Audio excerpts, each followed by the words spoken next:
setting up Visual Studio Code as an editor for Git. So let's start that by creating a new repo, like create a new directory. My repo. Enter the directory and initialize a new Git repository there. So we have a new Git repo, it's completely empty. Let's create a new file and add that file to our index.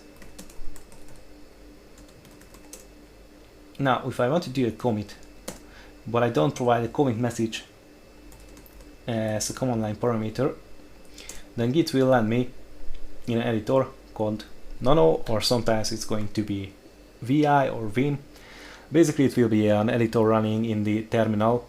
It's not a very user-friendly editor either way, either it's Nano or Vim, but let's just roll with it.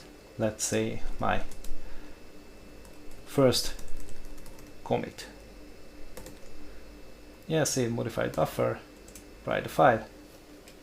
Yeah, I have my first commit. And let's say I want to change my repo, like I want to capitalize my name. I make the change, add it to the staging area. Right now I will export my editor environment variable to be code/wait, which tells Visual Studio Code to wait for it to quit, so don't go into the background. And if I do a git commit right now without providing the commit message, then Git will start an instance of Visual Studio Code with my commit message. Syntax highlighted, it has all the features I expect from Visual Studio Code, and I can just write my message, capitalize name, save the file, quit VS Code, and I have my new commit. It is done.